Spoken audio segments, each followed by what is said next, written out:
The silk sheets, cool and impersonal against her bare skin, whispered with every practiced movement.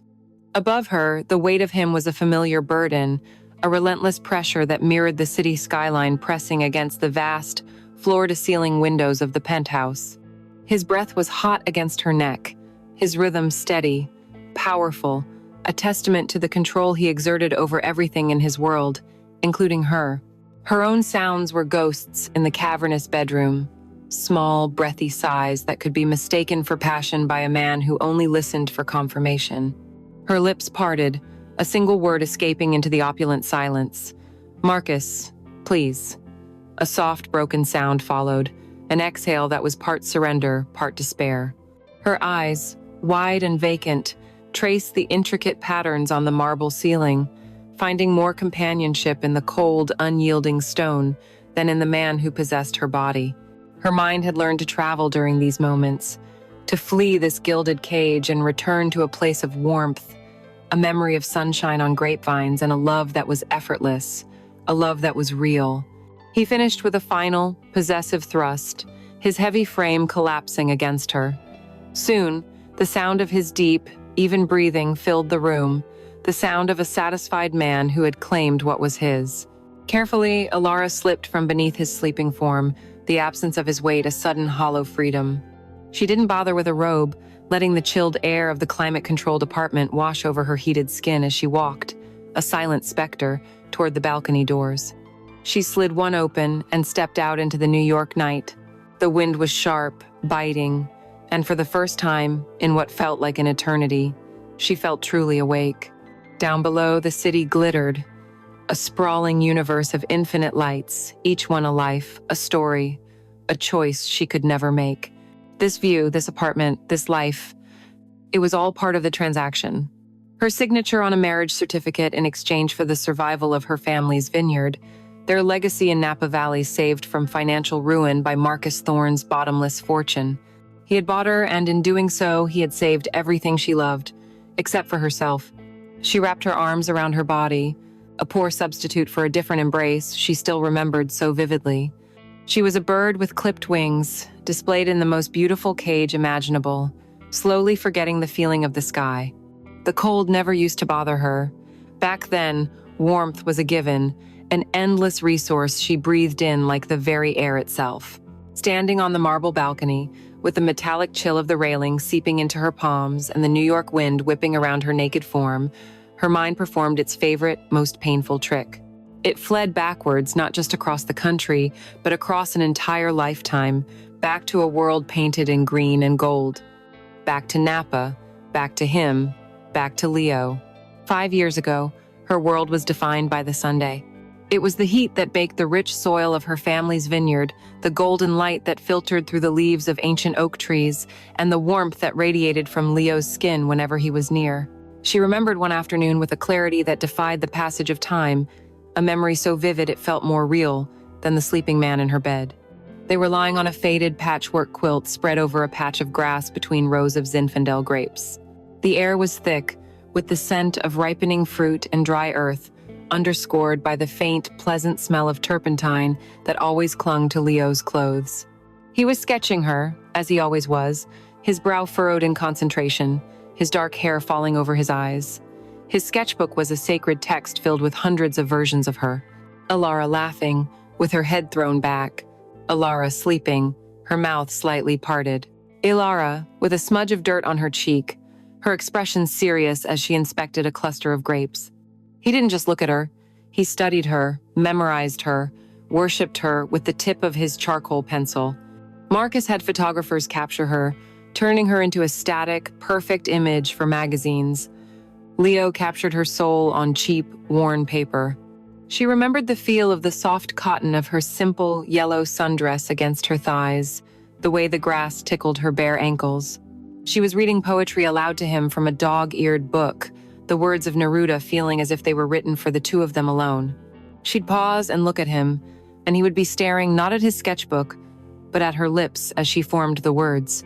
He'd lean in then, and the kiss would be slow, tasting of the cheap red wine they were sharing from the bottle and the sweet wild blackberries they had picked earlier.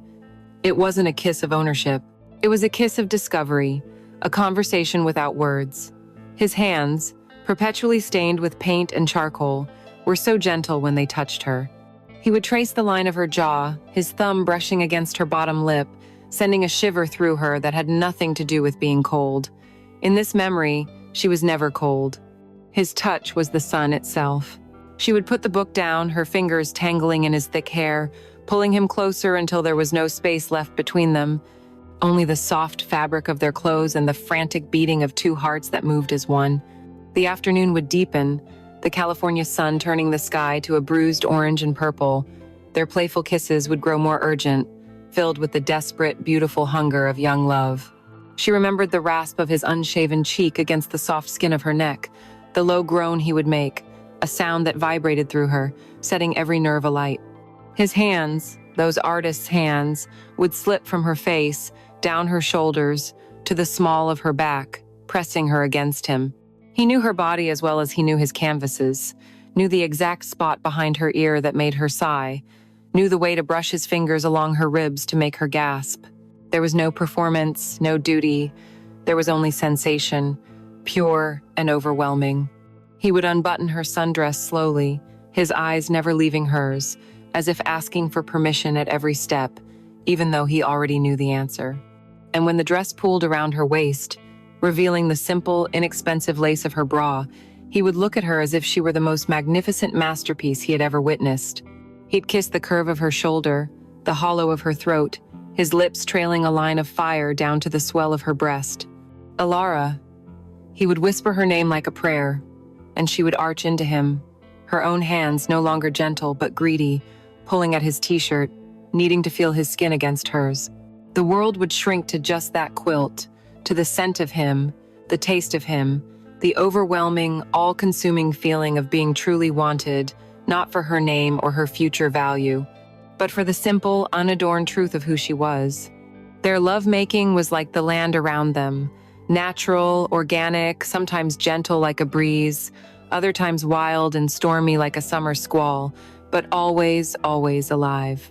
They talked for hours, their bodies tangled together as the stars began to appear. His dreams were of Paris, of a small studio where he could paint until his hands gave out.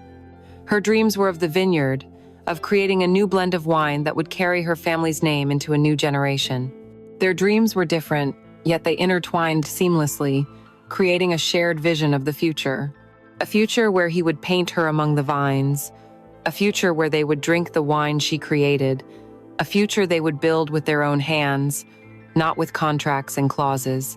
Lying there, with her head on his chest, feeling the steady rhythm of his heart beneath her ear, she had felt a sense of peace so profound, so absolute, she believed it would last forever. It was a foolish, youthful belief, she knew that now.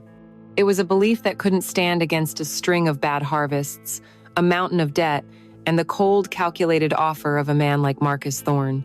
Even in the memory, a shadow began to creep in at the edges, a missed call from her father, his voice sounding strained on the message he left. A tense conversation she'd overheard between her parents late one night, the words foreclosure and ruin hanging in the air like poison. At the time, she had pushed those worries away, believing their love was a shield strong enough to protect them from anything. She didn't know then that some storms are too powerful, that they don't just break shields, they wash away the entire world you once knew. A distant siren wailed in the streets of Manhattan, pulling her violently from the golden fields of her memory and back to the cold, hard reality of the balcony. The warmth was gone, evaporated, leaving an ache in her soul so deep it felt like a physical wound. She had made her choice. She had saved her family. But standing there, shivering in the lonely dark, she understood she had sacrificed the only part of herself that had ever truly been alive. Years dissolve like sugar in water, but a memory, a true one, is a stone. It sinks to the bottom of the soul and waits. For Alara, 5 years had passed in a monotonous, luxurious blur. The seasons changed against the windows of her penthouse. The headlines shifted in the papers Marcus left on the breakfast table, and her own reflection grew colder, more polished, a stranger in a designer dress. Her life was a series of scheduled appearances, her emotions a carefully curated collection for public display. Tonight was the annual fall gala for the Metropolitan Foundation, held in a cavernous, aggressively modern gallery in Soho. The air was a sterile, climate-controlled mixture of expensive perfume and the faint, chemical scent of ambition. White walls soared towards an industrial ceiling, adorned with art that screamed its own price tag. The sound was a low, constant murmur of feigned enthusiasm and strategic networking, punctuated by the clinking of champagne flutes. Alara stood beside Marcus, a perfect porcelain doll, smiling when he touched the small of her back, laughing softly at the jokes of men whose names she forgot the moment they turned away. She wore a deep emerald gown that had been flown in from Paris. It was beautiful, architectural, and so restrictive she could barely draw a full breath. A cascade of diamonds, a fifth anniversary gift from Marcus, felt less like a jewel and more like a beautifully crafted collar around her neck. "Isn't she stunning?" Marcus would say, his voice thick with the pride of ownership, and Alara would offer the practiced, demure tilt of her head. He was in his element, a king in his court, moving through the crowd with an easy, predatory grace. She was his most valuable asset, the elegant, cultured proof of his success. After an hour of suffocating pleasantries, she found her chance. While Marcus was deep in a conversation about mergers with a senator, she murmured a quiet excuse about powdering her nose and slipped away. She didn't go to the ladies' room. Instead, she drifted deeper into the gallery, seeking refuge in the silence of the art. She moved past abstract sculptures and chaotic canvases, the pieces feeling as empty and detached as she did. It was all noise, all for show. She felt a familiar wave of weariness, the exhaustion that came from holding a single, exhausting pose for 5 straight years.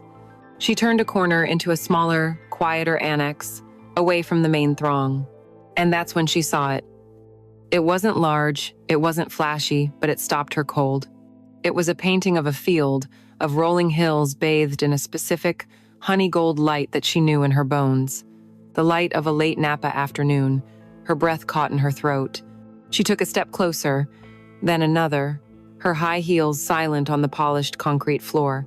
The artist had captured it perfectly, the gnarled, reaching branches of a single, iconic oak tree on the crest of a hill, the deep green of the vine leaves just before harvest, the long, purple shadows they cast upon the sun-baked soil. It wasn't just any vineyard. It was the north field of her family's estate. It was the view from the spot where she and Leo used to lie on that old patchwork quilt. A tidal wave of grief, so powerful and so sudden it made her physically ache, crashed over her. Her manicured hand flew to her chest, pressing against the cold diamonds, as if to hold herself together, to keep the memories from spilling out and shattering on the floor. Her heart was a frantic drum against her ribs. Who could have painted this? Who could have known this place with such intimacy? Her eyes darted to the small silver plaque on the wall beside the canvas. The title was simple, almost painfully so, Under the Oak, and beneath it, the artist's name. 2 words that struck her with the force of a physical blow. Leo Vance. The name echoed in the sudden, roaring silence of her mind. Leo. It couldn't be. The Leo she knew was a brilliant, penniless dreamer in California, not a celebrated artist in a prestigious New York gallery. The world tilted on its axis. The carefully constructed walls of her new life, the ones she had so meticulously built and maintained, began to crumble into dust. She read the name again, and then a third time, her vision blurring. And then, she felt it. A change in the atmosphere. The distinct, prickling sensation of being watched. It wasn't the casual, appraising glance of a fellow partygoer. This was a gaze that was focused, intense, a gaze that was peeling back 5 years of lies and pretense to see the girl she used to be. Slowly, as if her head were impossibly heavy, she lifted her eyes from the plaque and looked across the room. There he was. He was leaning against a far archway, almost hidden in the shadows, a glass of amber liquid held loosely in his hand. The boyish softness in his face had been carved away by time and hardship, leaving behind the sharp, handsome angles of a man. He was wearing a dark, well-tailored jacket, but it looked like a costume on him, a concession to a world he didn't belong to. His hair was still a chaotic mess, and his stare was exactly the same. It was a stare that had once held nothing but adoration for her, but now it held a universe of complex, conflicting emotions: shock, recognition, a deep and profound pain, and something else, a flicker of the same longing that was currently tearing her apart. Time ceased to exist. The gallery, the people, her husband, they all dissolved into an insignificant blur. There was only the painting, a bridge to their past, and the man across the room, the ghost she thought she had buried forever. A silent conversation passed between them in that endless second. His eyes asked the question he had probably been asking himself for 5 years. Why?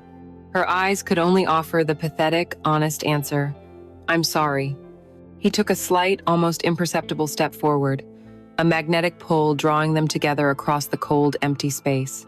Her own body wanted to move, to run to him, to explain, to apologize, to simply feel the warmth of him again. But she was frozen, trapped in the life she had chosen. "Alara, there you are." Marcus's voice was a shard of ice, shattering the moment into 1,000 pieces. He was suddenly beside her, his hand clamping possessively on her elbow. His presence was a suffocating shroud, instantly extinguishing the fragile spark of connection. "I was wondering where you'd gone." He followed her gaze to the painting, his eyes skimming over it with a brief, dismissive glance. "Ah, the landscape," he said, his tone laced with faint condescension. "A bit sentimental, isn't it? Though I hear this Vance fellow is quite the commodity." He looked back at her, a smug smile on his face, completely oblivious to the fact that he was standing between his wife and the man whose heart she had broken, discussing his art as if it were just another stock to be traded. He began to steer her away, back towards the noise and the light. "Come, darling. There's someone you simply must meet." As he led her away, a prisoner once more, Alara risked one last, desperate look over her shoulder. Leo hadn't moved. He was still watching her go, his face unreadable, his eyes holding the haunted look of a man who had just seen a ghost walk back into his life, only to watch her walk away all over again. The days that followed the gala were a study in fragmentation. On the surface, Alara's life remained a seamless portrait of privilege and poise. She attended a board meeting for the Children's Literacy Fund. She hosted a luncheon for the wives of Marcus's business associates. She sat for a fitting for a new wardrobe for their upcoming trip to Aspen.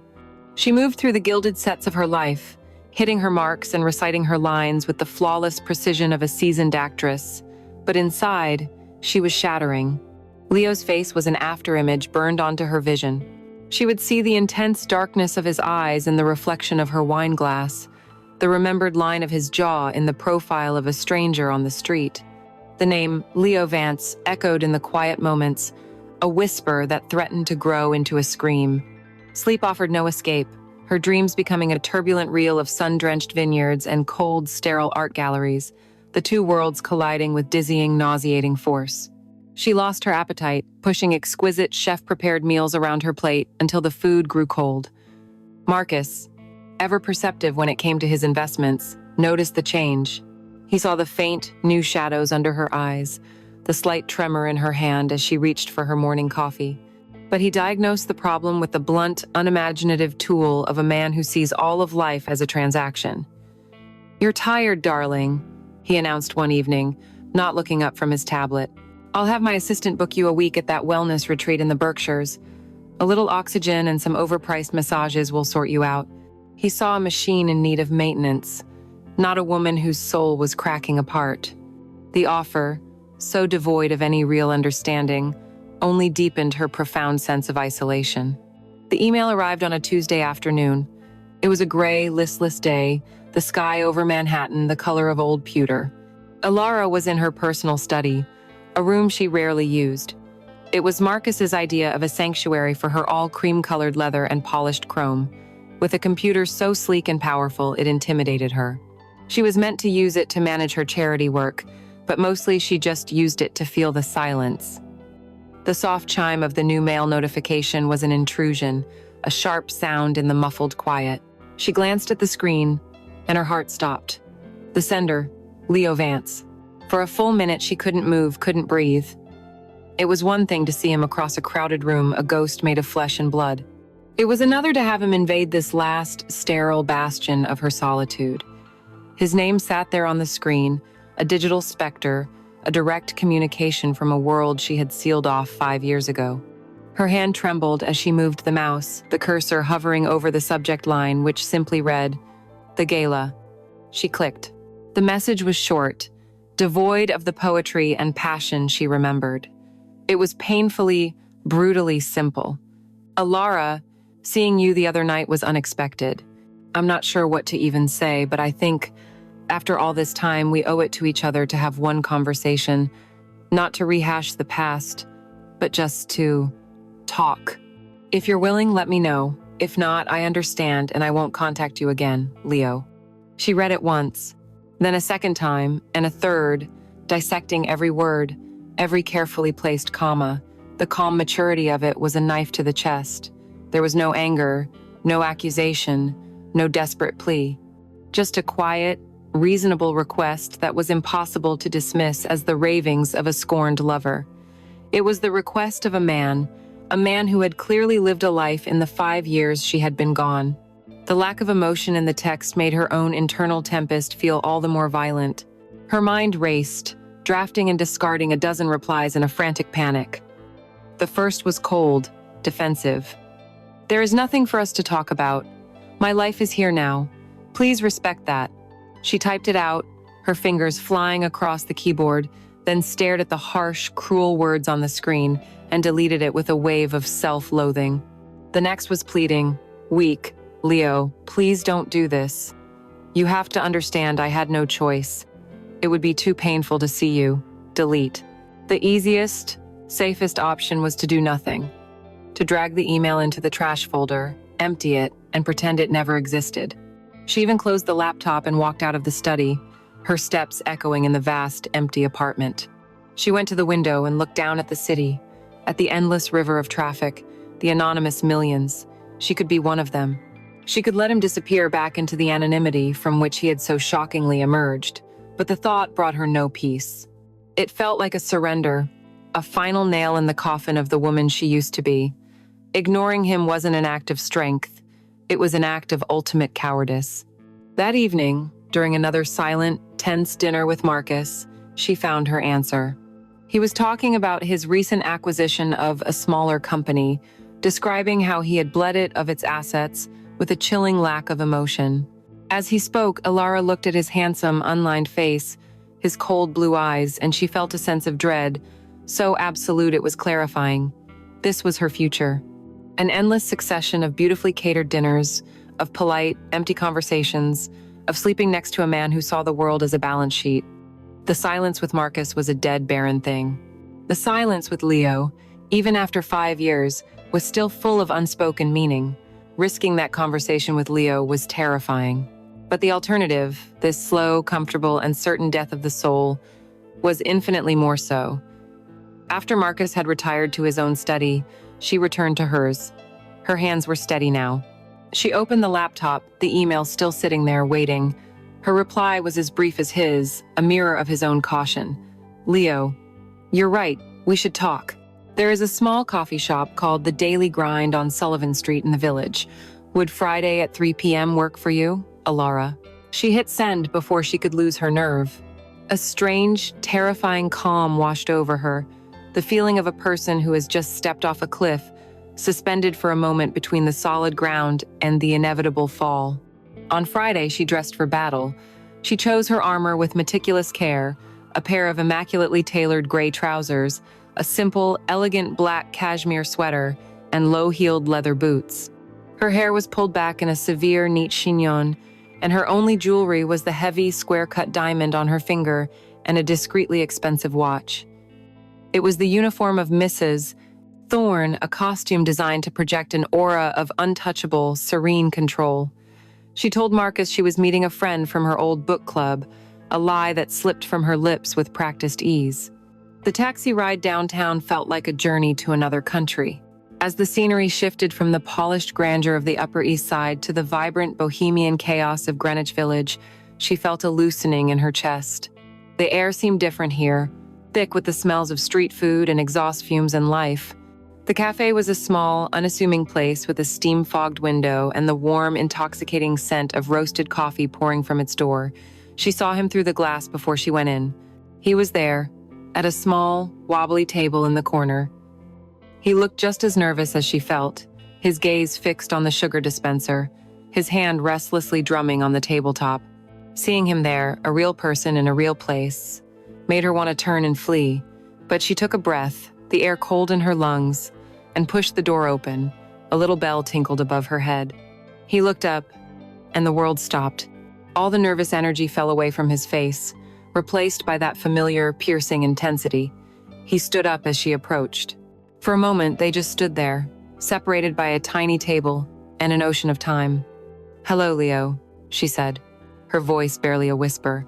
"Alara." He breathed her name, and the sound of it in his voice after so many years was almost enough to undo her completely. "You came." She sat down, her movements stiff and controlled, placing her expensive leather handbag on the empty chair beside her as if it were a shield. The warmth of the cafe, which had seemed so welcoming from the outside, now felt suffocating. The air was thick with the scent of coffee and cinnamon, a smell too wholesome and honest for the conversation she was about to have. Leo watched her, his expression a careful blank, though she could see the tension in the set of his jaw.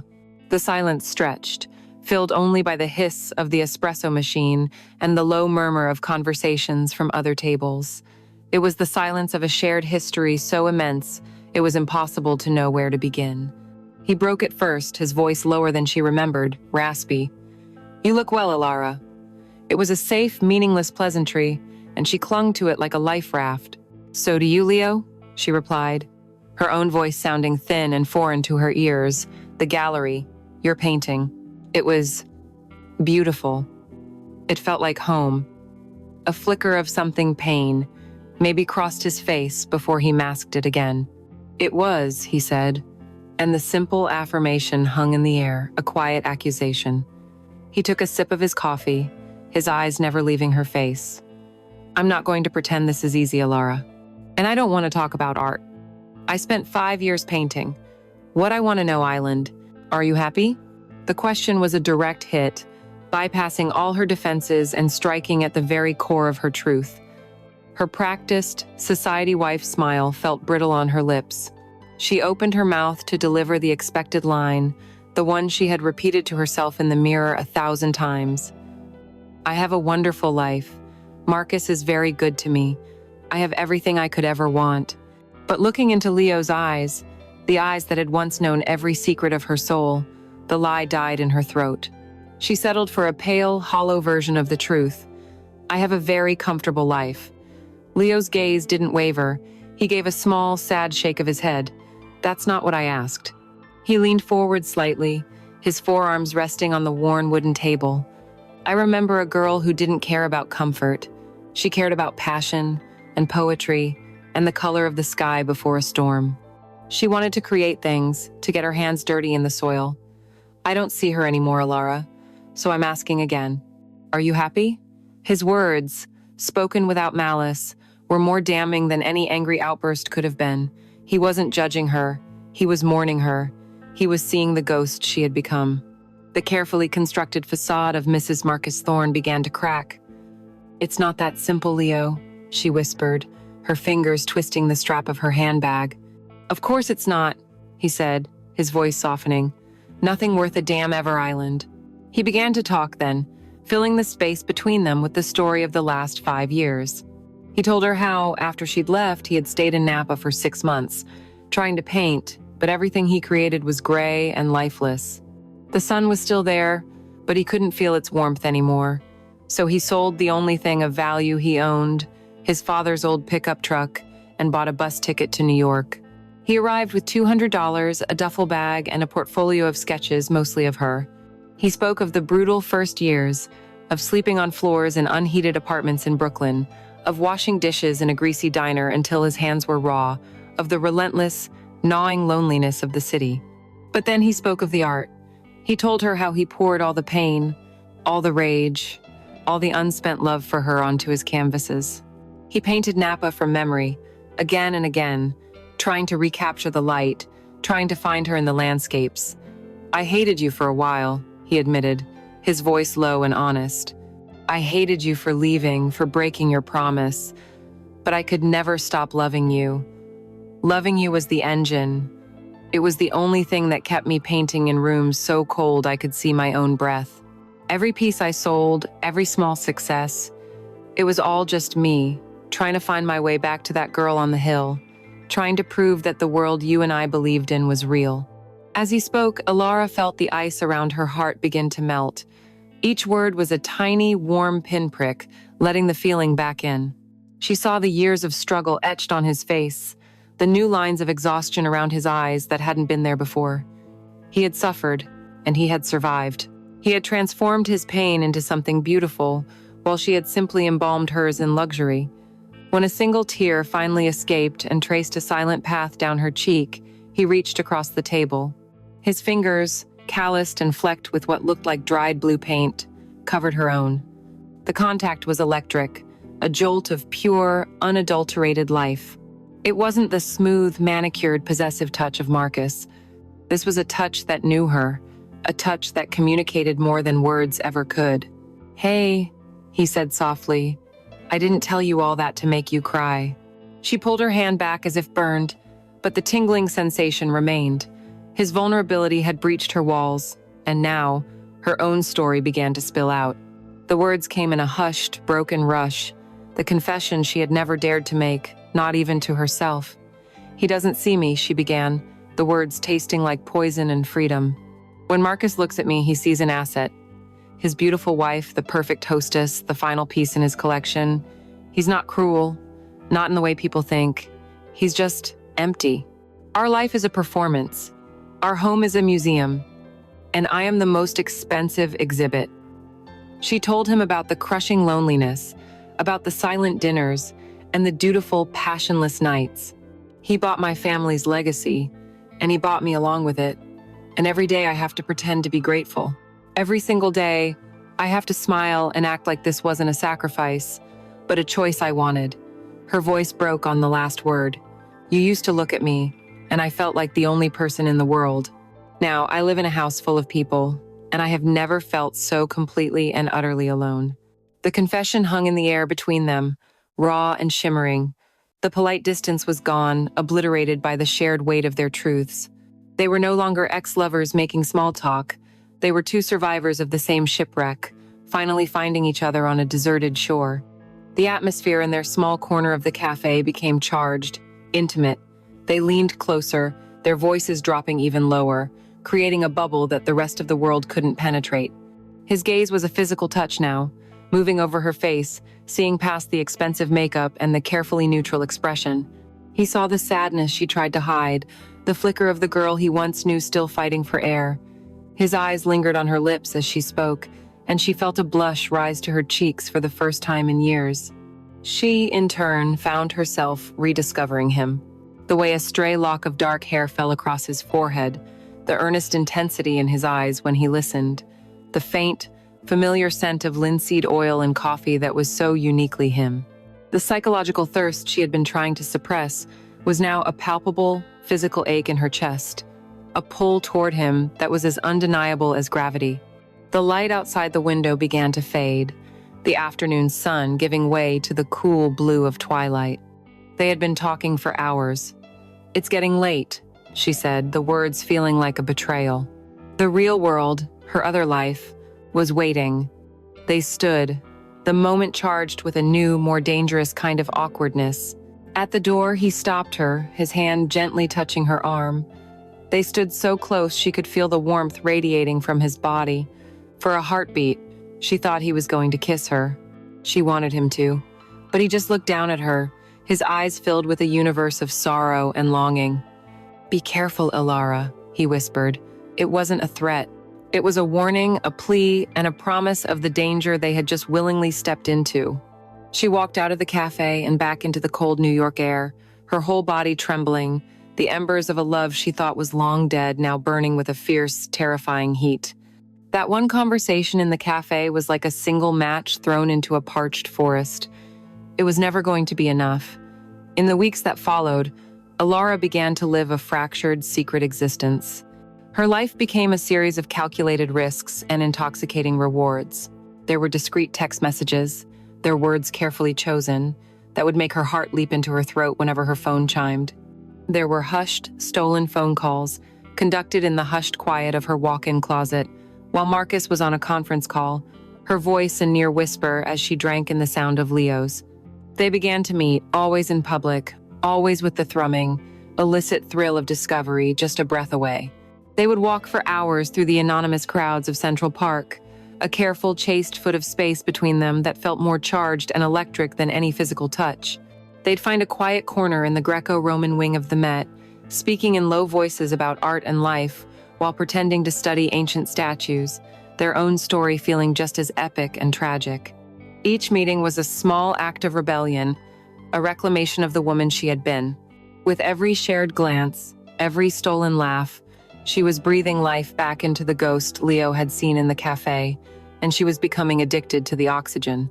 The lies to Marcus grew, becoming more intricate, more daring. An old friend in from out of town, a new charity subcommittee, a recurring physical therapy appointment for a non-existent ailment. The guilt was a constant, low hum beneath the surface, but it was drowned out by the vibrant, terrifying music of feeling alive again. The day it all changed. The sky over the city was a moody, bruised purple, threatening a storm that had been building all afternoon. They met on a street in the West Village, far from her usual, polished haunts. For a few hours, she felt gloriously anonymous. She was not Mrs. Thorne. She was just a Lara, walking beside the man who knew her name before it came with a title. He was telling her a funny, self-deprecating story about a disastrous gallery submission, and she was laughing, a real deep laugh that felt rusty from disuse. In that moment, with the wind whipping her hair across her face and the taste of freedom on her lips, she felt a sliver of uncomplicated joy. And then the heavens opened. It wasn't a gradual drizzle. It was a sudden, violent downpour, as if the sky had simply split apart. Fat, cold drops of rain struck the pavement with a percussive fury, instantly drenching everything. The street cleared in seconds as people scrambled for cover. Leo grabbed her hand, the sudden warm contact sending a shockwave up her arm, and pulled her under the small, inadequate awning of a closed bookstore. They stood there, shivering and laughing, their clothes soaked through, their hair plastered to their skin. The rain formed a curtain around them, isolating them from the rest of the world. "Well," he said, his eyes sparkling, so much for staying inconspicuous. He looked around at the relentless torrent. "My place, my studio, it's just 2 blocks from here. We can wait it out there. Get dry." The proposition hung in the air between them, more charged than any declaration of love. His studio, his home. The rational, cautious part of her, the part that had survived the last 5 years, screamed 1,000 warnings. It was a line, a clear and undeniable boundary that, once crossed, could never be uncrossed. But the woman standing next to him, the one who was shivering not just from the cold but from the proximity of his body, the woman who had been starving for 5 years, was tired of listening to reason. She looked up at him, at the rain dripping from his dark hair, at the earnest, hopeful question in his eyes, and she heard herself say, "Okay." The short walk to his studio was a chaotic, breathless dash. The rain was a solid wall of water, and they ran, their hands still clasped together, a silent pact made against the storm. His building was an old, industrial loft, its brick facade streaked with grime, beautiful in its authenticity. Inside, the stairs creaked under their feet as they climbed, the air smelling of dust and damp. He fumbled with the lock, his hands slick with rain, and then the heavy door swung inward, and he led her into his world. The first thing that hit her was the smell. It was the scent she would forever associate with him, the scent of his soul, a heady, intoxicating mix of oil paint, sharp turpentine, and damp earth from a potted plant dying on the windowsill. The space was one enormous, high-ceilinged room, and it was a glorious, breathtaking mess. Canvases, hundreds of them it seemed, were everywhere. They were stacked 10 deep against the walls, leaning on easels, spread out on the floor. Jars filled with a forest of brushes stood on every available surface, alongside crumpled tubes of paint and stained rags. A single, massive arched window dominated one wall, the rain streaming down its grimy panes, casting a soft, gray, aquatic light over everything. In one corner was a rumpled bed, in another a small kitchen, consisting of a hot plate and a mini fridge. It was the complete, chaotic, and vibrant antithesis of her silent, sterile penthouse. And as she stood there, dripping on his paint-splattered wooden floor, she felt a sense of belonging so profound it made her want to weep. "It's not much," he said, a nervous edge to his voice as he ran a hand through his wet hair. "It's everything," she breathed, her eyes taking it all in. He handed her a rough, clean towel, and their fingers brushed, a casual touch that felt like a brand. While she dried her hair, he made them both tea on the hot plate, the simple, domestic act, feeling more intimate than anything she had experienced in her marriage. They stood by the great window, nursing the warm mugs in their hands, watching the storm rage outside. The silence between them was no longer awkward or tense. It was a comfortable, humming quiet, filled with the things they both now understood. Then, he set his mug down, his expression shifting into something vulnerable, something she had never seen before. There's one more thing," he said, his voice low. "Something I've been working on. I wasn't sure I should show you, but..." He didn't finish the sentence. He just walked to the far corner of the studio, to the largest canvas of all, which was hidden beneath a heavy, stained drop cloth. He stood before it for a long moment, as if gathering his courage, and then, with one smooth motion, he pulled the cloth away. Her breath left her body in a single, painful gasp. It was her. But it wasn't the polished, restrained Mrs. Thorne. It was Alara. He had painted her from the memory of that last summer in Napa. She was standing in the vineyard, the sun setting behind her, her yellow sundress a splash of impossible light against the darkening hills. Her hair was a wild, tangled halo around her head, whipped by a wind only he could remember.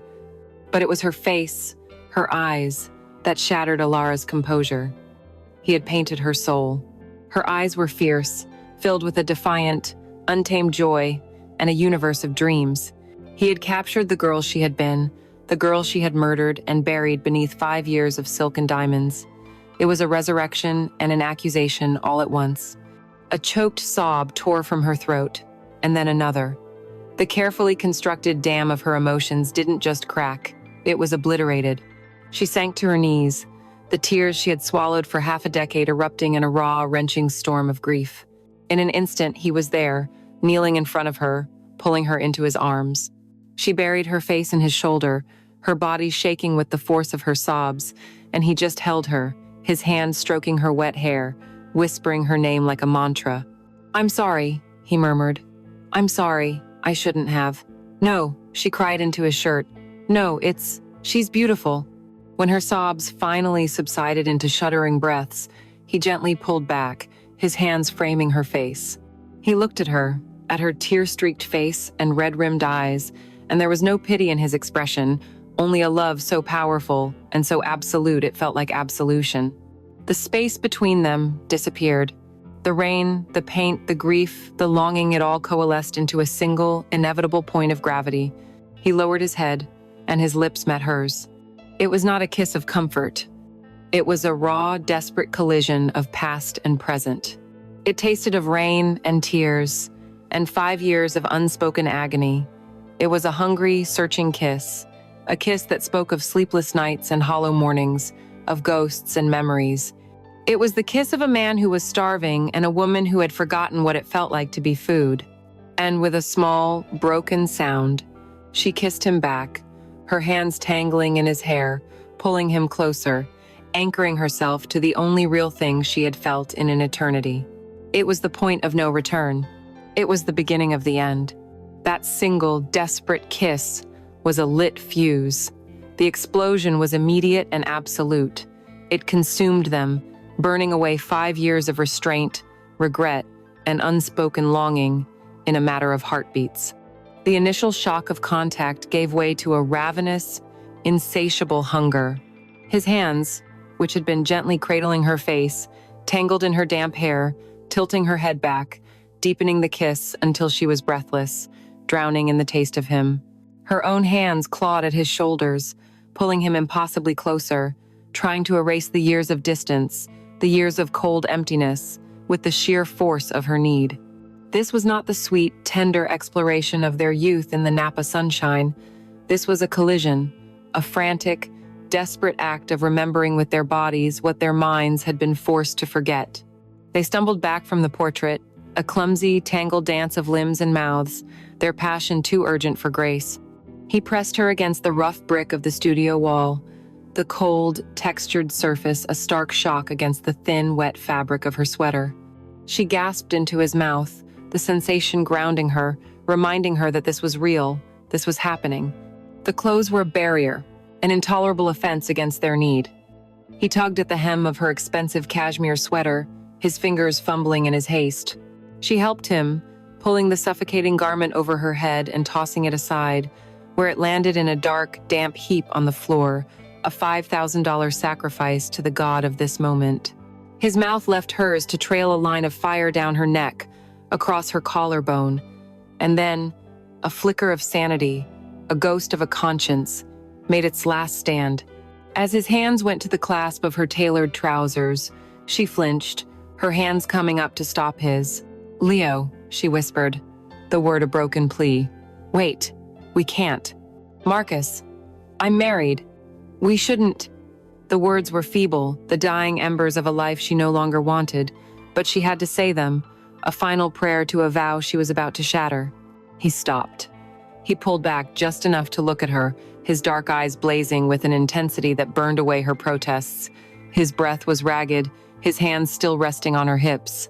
"Look at me, Alara," he commanded, his voice low and guttural. "Tell me you feel nothing. Tell me you want me to stop. Tell me the woman I painted over there is truly dead." He didn't wait for an answer. He saw it in her eyes, in the tremble of her lower lip.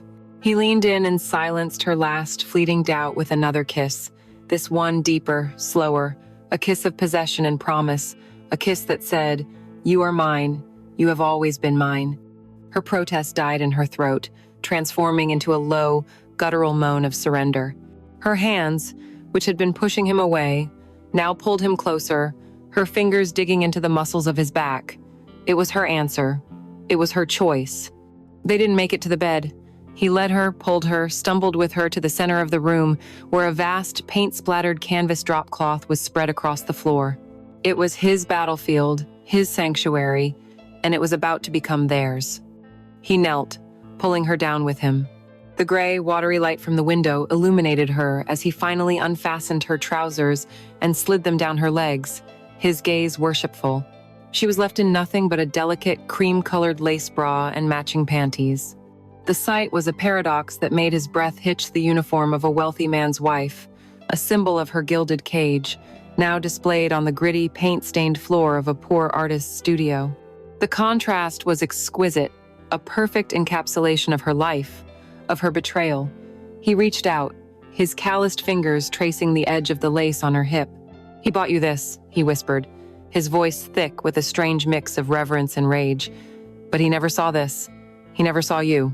He leaned down and kissed the spot his finger had just touched, and Alara cried out, her back arching against the rough canvas. The last of her restraint was gone, incinerated. This was no longer a betrayal of Marcus. It was a reclamation of herself.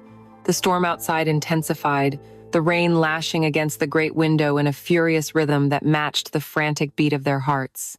Lightning flashed, and for a stark, blue-white second, their bodies were thrown into sharp relief, a living sculpture of desperation and desire. He shed his own wet clothes with a primal urgency, and then there was nothing between them. The shock of his warm, bare skin against hers was everything. It was home. It was absolution. It was sin. His hands and mouth were everywhere, rediscovering the body he had once known so well, worshipping every curve, every hollow. His name became a litany on her lips, a breathless, repeated prayer. "Leo, oh God, Leo, please." The sounds she made were animal, sounds she didn't recognize, torn from a place deep within her that had been silent for 5 years. They were sounds of pain and pleasure, of release and relief, the sound of a starving woman finally being fed. He moved over her, inside her, and she met his first thrust with a cry that was lost in the next clap of thunder.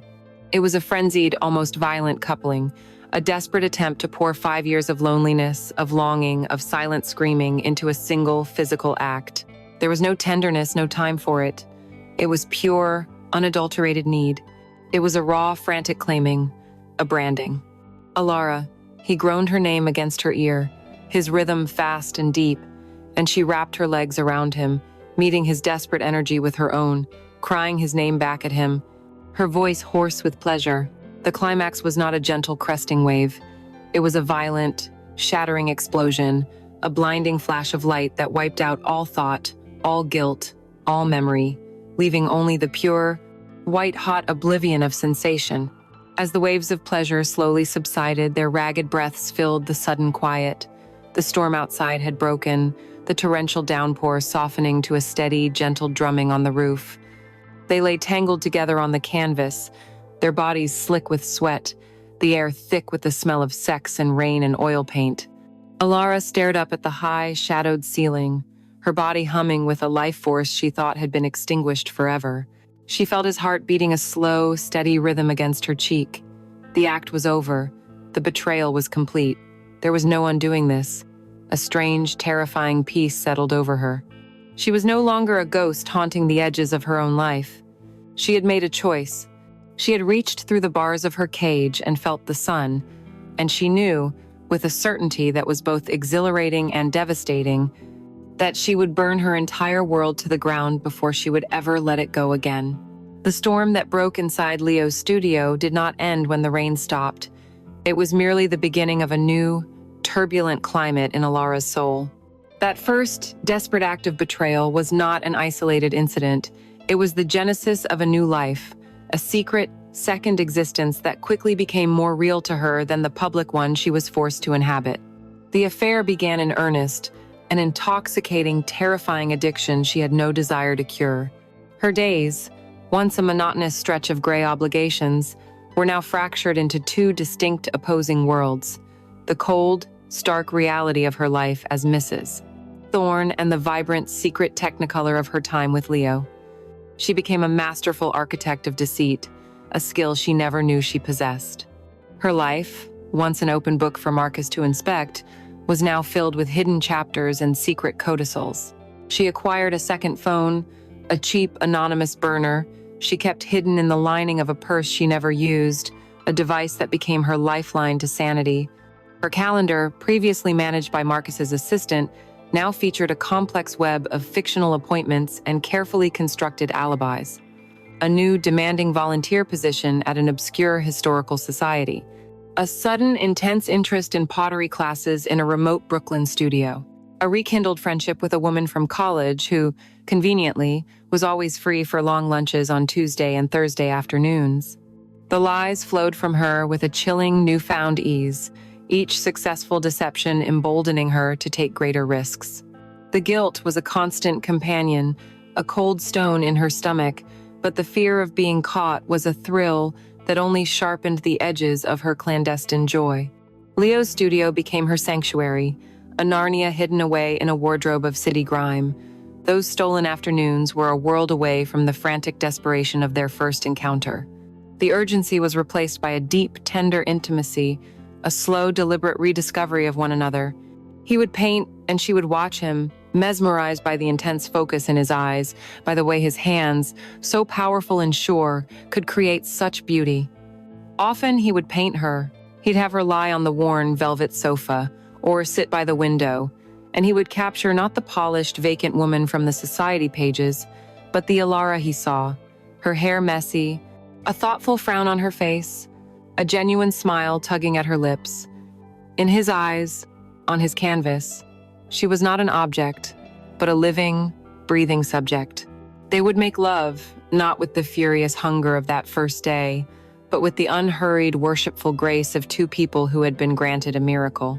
It was a slow, languid exploration, a mapping of familiar territories that had been changed by time, a silent conversation spoken in the universal language of touch. They would talk for hours, their bodies tangled in his rumpled sheets, the sounds of the city a distant, muted soundtrack. They talked about his art, her lost dreams of the vineyard, their shared past, their impossible future. They would share cheap Chinese takeout, eating with chopsticks straight from the carton while sitting on the paint-splattered floor. And in those moments, surrounded by the beautiful chaos of his life, she felt more at home than she ever had in the silent, cavernous perfection of her penthouse. The transition back to that other world was a brutal, jarring descent each and every time.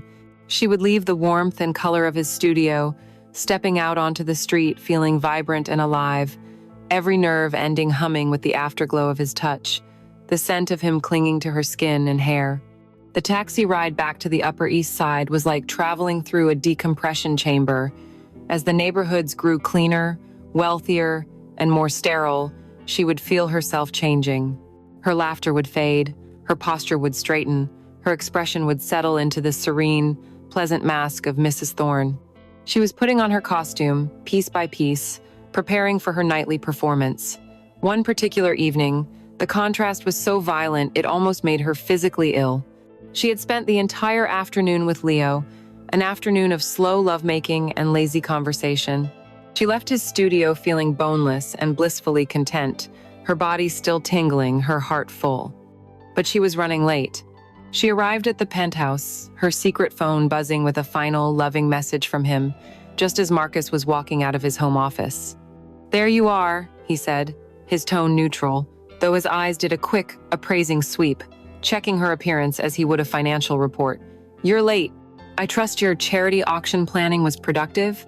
"Incredibly," she replied, her voice smooth as silk, her heart pounding a frantic, terrified rhythm against her ribs. She could smell Leo on herself, a faint, intimate mix of his skin, his soap, and the turpentine that always clung to him. To her, it was the scent of life. To Marcus, it would be the scent of betrayal. "I just need a quick shower before dinner," she said, gliding past him, praying he wouldn't get too close, wouldn't notice the flush on her cheeks or the slightly swollen state of her lips. The shower was a frantic, ritualistic cleansing. She turned the water on as hot as she could stand it, the steam filling the enormous marble bathroom, fogging the mirrors. She scrubbed at her skin with an expensive, fragrant soap, a desperate, punishing act of erasure. She was trying to wash him away, to remove every trace of her happiness, every molecule of her sin. She watched the suds swirl down the drain, feeling as though she were washing away the only real part of herself, leaving behind a hollow, polished shell. She emerged 10 minutes later, transformed. Her skin was pink and glowing, but from the hot water, not from passion. She was wrapped in a plush white robe, her hair turbaned in a matching towel. She was clean, she was sterile, she was his. She dressed in a simple but elegant silk caftan and joined him in the dining room. The table, a vast expanse of polished mahogany that could seat 20, felt like a continent between them. A silent, white-gloved housekeeper served them their first course. As Alara picked at her seared scallops, Marcus began to speak. He didn't ask about her day, about the fictional auction she had supposedly been planning. He launched into a detailed, dispassionate monologue about a hostile takeover he was engineering. He spoke of leveraging debt, of liquidating assets, of rendering a competitor's company into profitable component parts. "It's a shame, in a way," he mused, swirling the deep red Bordeaux in his glass. "They built a fine company, but they became sentimental, complacent. They forgot that in this world, you either consume or you are consumed." Alara looked at him, at this handsome, powerful, utterly ruthless stranger she had married. Just 1 hour ago, she had been in the arms of a man who created beauty from nothing. Now she was dining with a man who created wealth by destroying what others had built. The juxtaposition was dizzying. She felt a wave of nausea and placed her fork down, her appetite gone. Her body, which had so recently been a source of exquisite, transcendent pleasure, now felt like a cage of lies.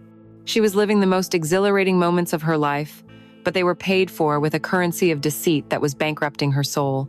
She was more alive than ever, and she had never been closer to complete and utter collapse. The frantic, desperate energy of their first encounter could not sustain itself. It had been a necessary explosion, a violent clearing of the emotional debris of 5 lost years. What grew in its place was something quieter, deeper, and in many ways far more dangerous. The affair settled into a rhythm, a secret pulse beneath the flat, steady line of Alara's public life.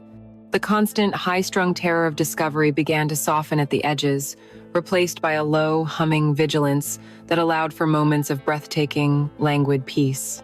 Their stolen afternoons in the studio evolved. They were no longer two ghosts colliding in a storm. They were two people building a fragile, temporary home in the heart of a hurricane. This time, there was no rain, no dramatic flight from the world.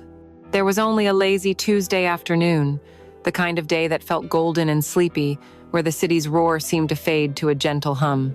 Sunlight, thick and honey-colored, streamed through the studio's massive, dusty window, illuminating the millions of tiny dust motes dancing in the air like microscopic stars.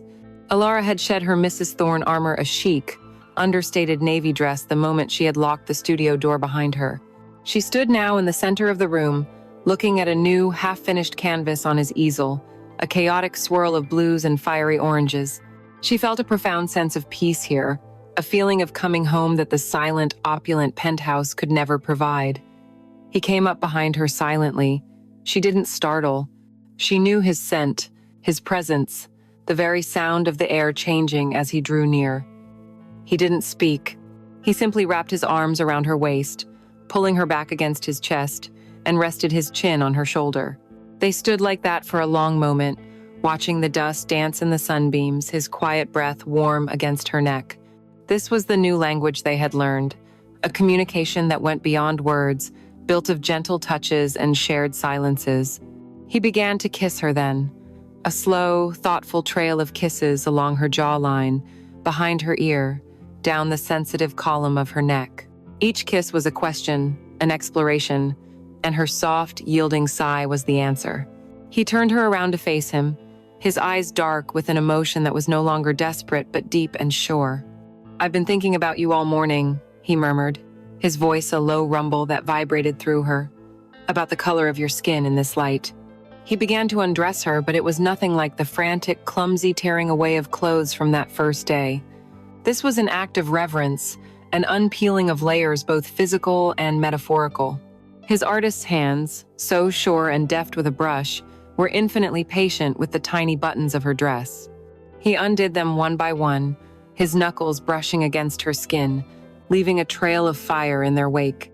As the navy fabric fell away from her shoulders, he paused to kiss the newly exposed skin, his lips soft and warm. Beneath her dress, she wore a simple slip and a bra made of deep green lace, a secret she had bought for this moment, for him. It was an intimate rebellion, a piece of her life that Marcus had no knowledge of, no claim to. Leo's eyes appreciated the sight, a slow smile touching his lips. "For me?" he whispered. She could only nod, her throat tight with emotion. He unhooked the bra and let it fall away. The golden light bathed her, and he simply looked at her, his gaze an act of worship. "You are so beautiful, Alara," he said, his voice thick with awe. "Has anyone told you that today? Has anyone ever really looked at you?" The words undid her more than any touch. In her life with Marcus, her beauty was a fact, an asset to be maintained and displayed. With Leo, it was a miracle to be discovered. His touch was erasing years of feeling like an object. He knelt before her, his hands gently tracing the curve of her waist, his lips finding the soft, sensitive skin of her stomach. She gasped, her hands coming to rest in his hair, her fingers twining through the thick, soft strands. This was no longer a frantic claiming, it was a slow, deliberate mapping of her body, a sacred pilgrimage. He paid homage to every part of her she had learned to disconnect from.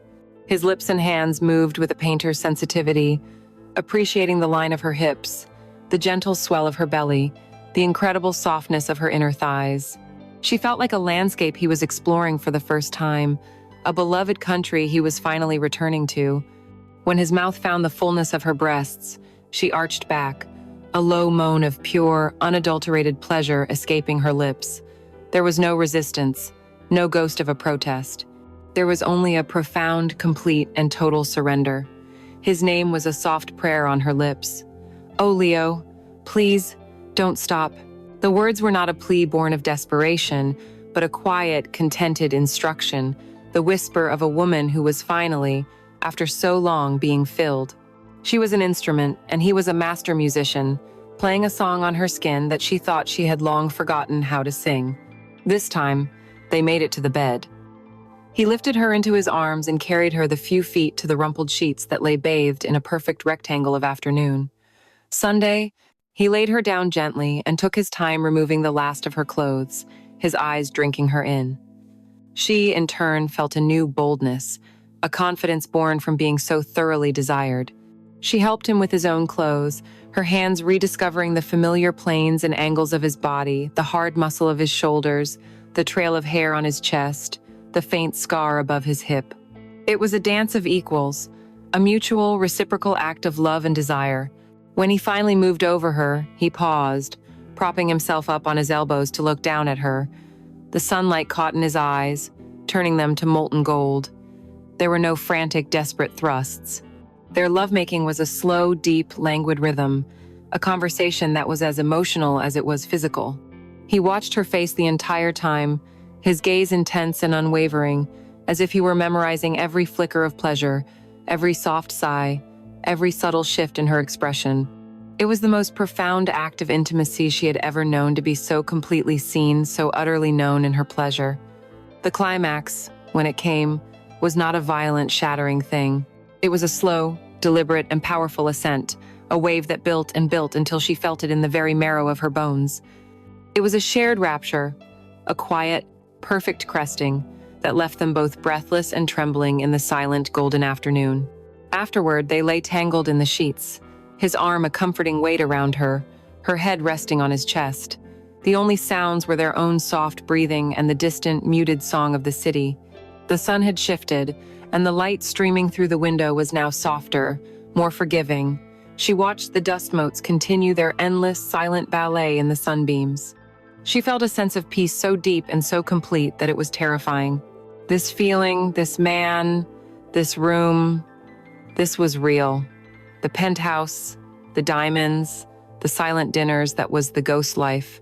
The realization settled into her not with a crash, but with a quiet, devastating certainty. This was no longer just an affair, a rebellion against a cold marriage.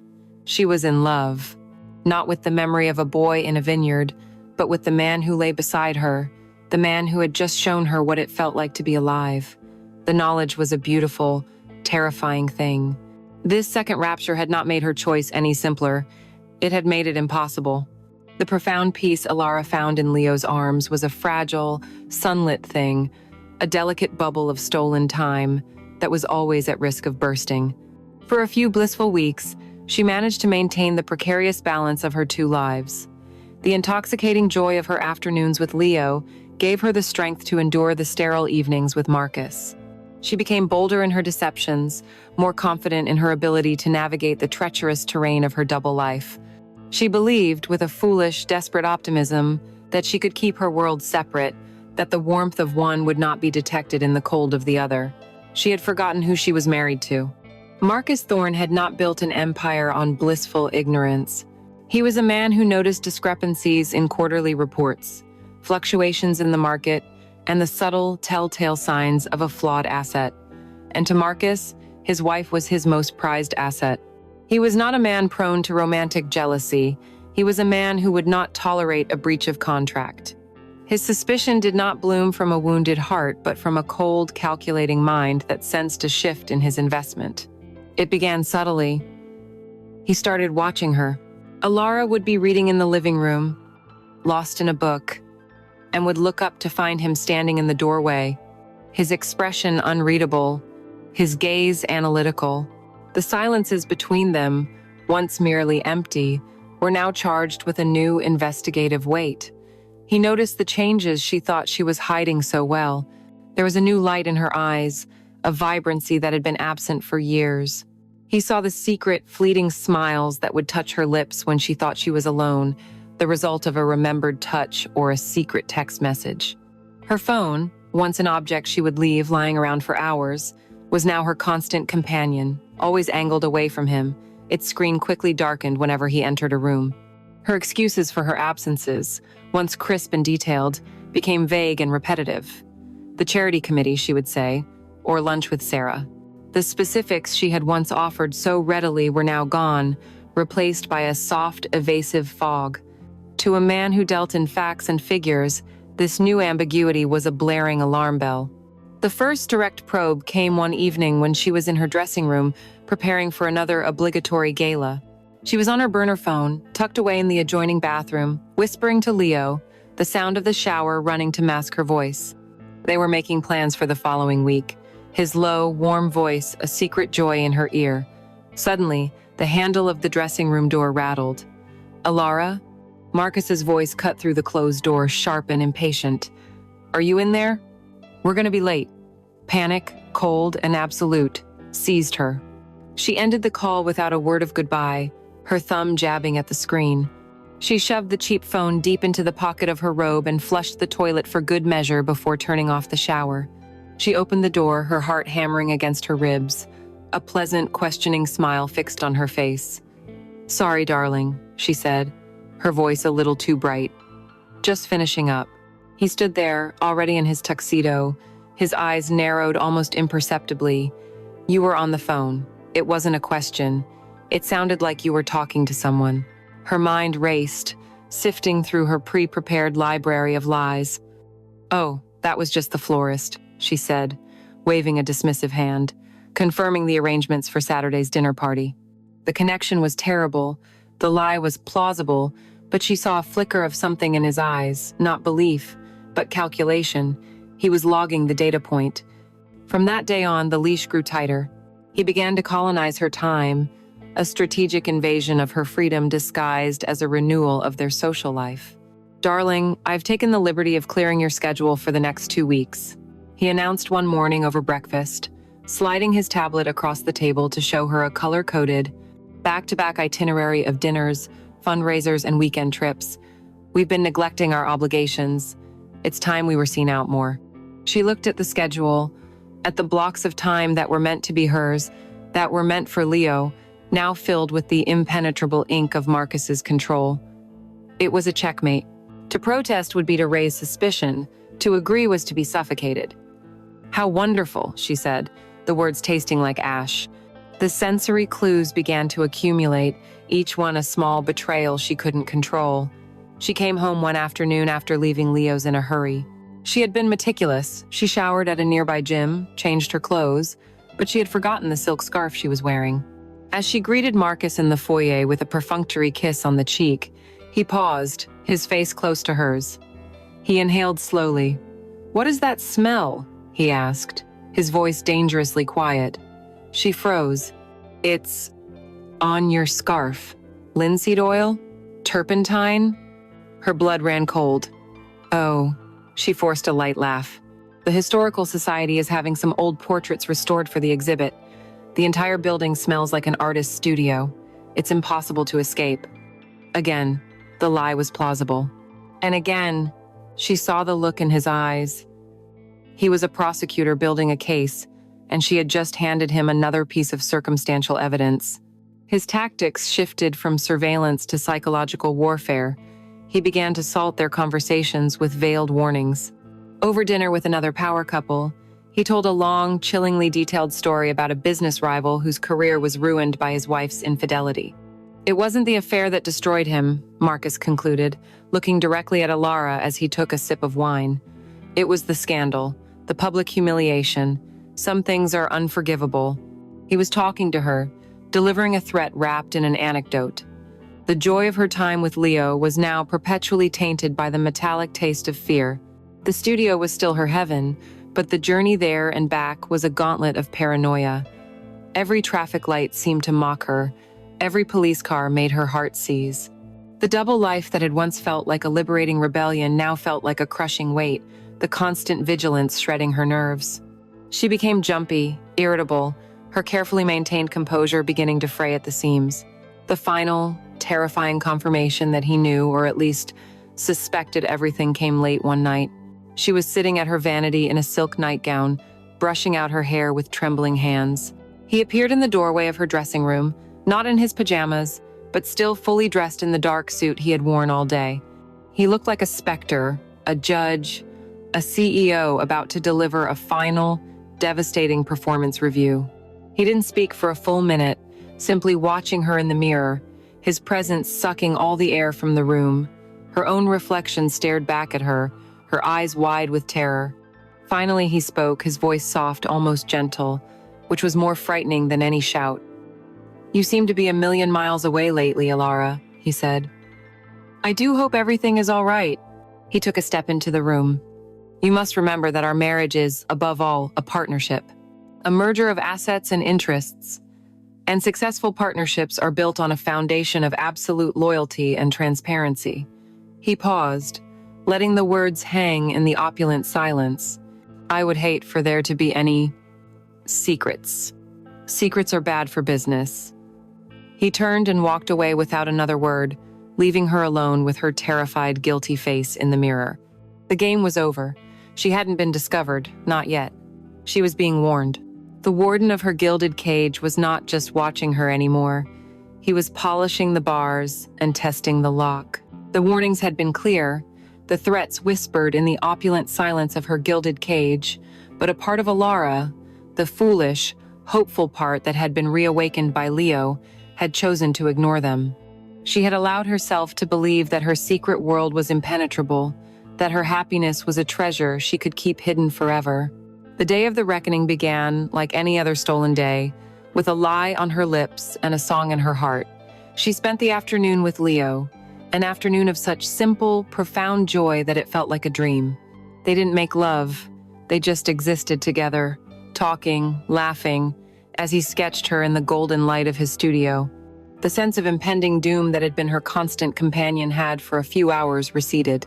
When she left him, with a final, lingering kiss at the door that promised, "See you soon," she felt a serenity that was almost reckless. The journey home was a slow return to reality. As the taxi crossed from the vibrant, chaotic streets of the village to the staid, manicured avenues of the Upper East Side, the familiar weight of her life began to settle back onto her shoulders. When she stepped into the penthouse, the silence that greeted her was different. It wasn't the usual empty, echoing quiet. It was a heavy, watchful silence, thick with unspoken things. All the lights were dim, save for a single, stark spotlight illuminating the center of the vast living room. And there, sitting in one of the severe architectural armchairs, was Marcus. He was perfectly still, a glass of amber liquid in one hand, his face cast in shadow. He didn't rise to greet her. He didn't speak. He just watched her walk into the room, his gaze as cold and sharp as a shard of glass. A primal fear, colder than any she had ever known, trickled down her spine. "Marcus," she began, her voice sounding unnaturally high, "I didn't realize you'd be home so." "Sit down, Alara," he said. His voice was a low, terrifying monotone, devoid of any emotion. It was the voice he used in the boardroom just before destroying a competitor.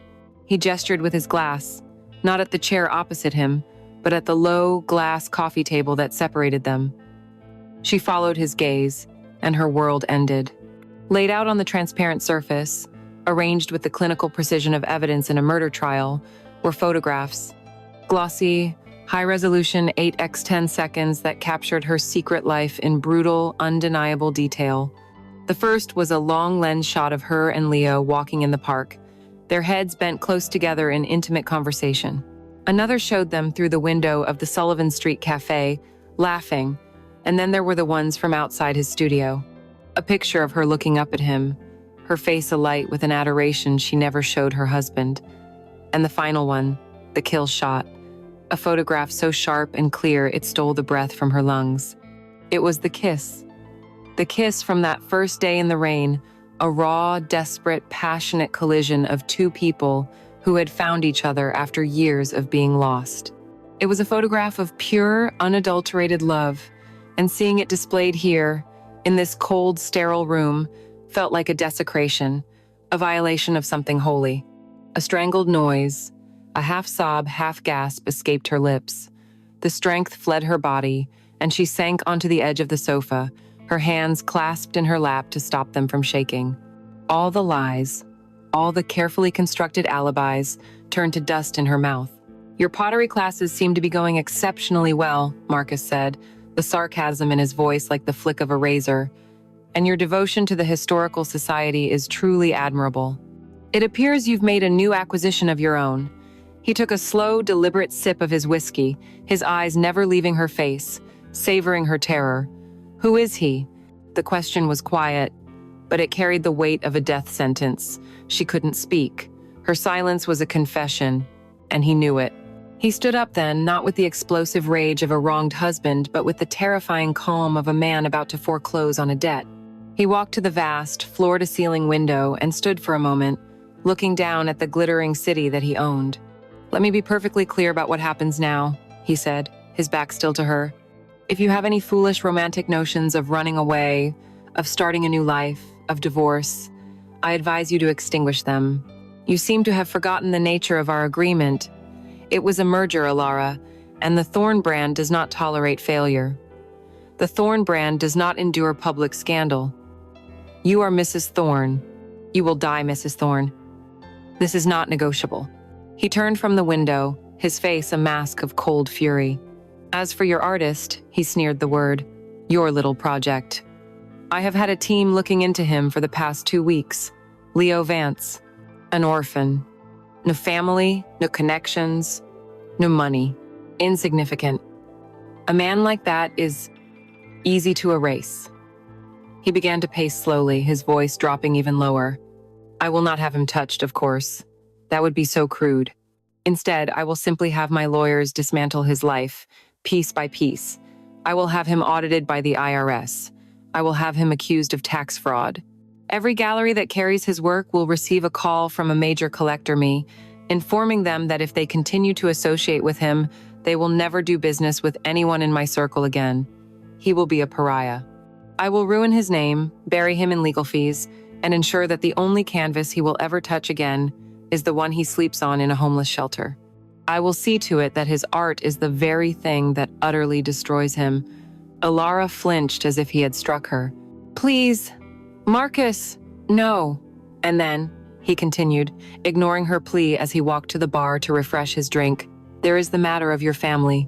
He held the crystal decanter up to the light. "Your father's quaint little vineyard, the one that was hemorrhaging money before I stepped in. It survives on my capital, my goodwill. It is a financial artery that I control completely." He poured the whiskey and turned to face her, his eyes devoid of any hint of mercy.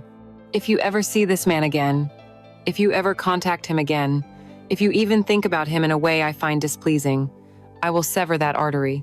I will call in every loan. I will foreclose on every debt. I will systematically and gleefully bankrupt your parents. I will take their land, their home, their legacy, and I will sell it for parts. And I will make it my personal mission to ensure that your father knows, as he is signing away the deed to his great-grandfather's house, that it is happening because his daughter couldn't control herself." He set his glass down and walked over to her, looming above her where she sat, broken, on the sofa. He crouched down, bringing his face level with hers. "So this is what you will do," he whispered, his voice a venomous hiss. "You will end it, tonight. You will go back to being the perfect wife I acquired. You will smile at my parties. You will be charming to my associates, and you will be dutiful in my bed. Your life is no longer your own. Your schedule, your phone, your every movement will be monitored. You are my property, Alara, and you have been a very, very poor investment." He stood up, towering over her. "Is that understood?" It wasn't a question. It was the closing of a cage door, the final resounding clang of steel on steel. The gilded cage was no longer just a metaphor.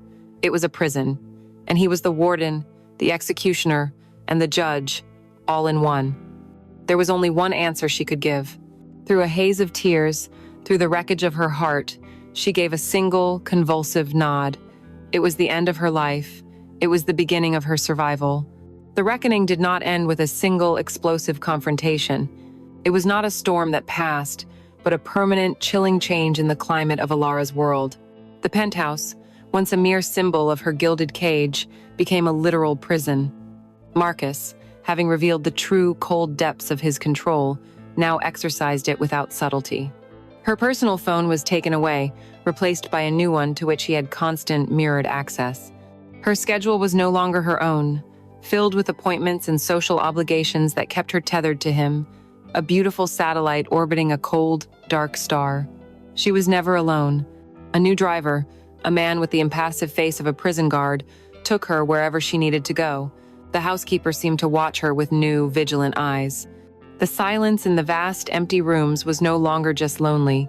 It was the suffocating silence of total surveillance. Her punishment had one final cruel requirement. It was not enough for her to disappear from Leo's life. She had to be the one to personally wield the knife that would sever them forever.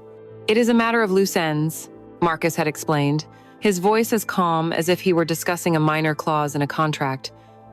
"He needs to understand that this is over, not because of me, but because of you. He needs to believe he has lost." He stood over her as she made the call, his presence a suffocating weight, ensuring she followed his script. She arranged to meet Leo at the Bethesda Terrace in Central Park, a place where they had once walked, a place that would now become a tombstone for their love. The autumn day was gray and unforgiving, the wind stripping the last dead leaves from the trees. Leo was waiting for her by the fountain, his face alight with worry and a desperate hope when he saw her. The hope died the moment he got close enough to see her eyes. The light he had so patiently rekindled was gone, leaving behind a familiar, terrifying emptiness. "Alara? What is it? What's wrong?" he asked, reaching for her hands. She pulled away from his touch as if it were fire. The recoil, so unnatural, so cold, was the first blow. She delivered the words Marcus had coached her on, the lies tasting like acid on her tongue. "Leo, I can't do this anymore," she began, her voice a flat, rehearsed monotone she didn't recognize as her own. She could not look at him, focusing instead on the gray, churning water of the fountain. Us. It was a mistake, a fantasy. "I have a life, a real life, and I am not going to throw it all away." He stared at her, his face a mask of confusion and disbelief. "A fantasy? Alara, what are you talking about? What we have is the only real thing. I love you. We can leave. We can disappear.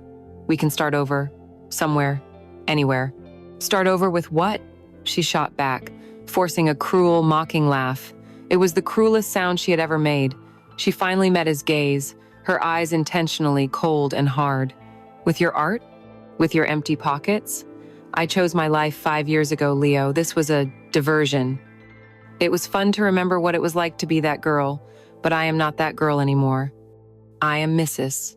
Marcus Thorne." Each word was a physical agony, another twist of the knife in her own heart as well as his. She could see the exact moment he broke.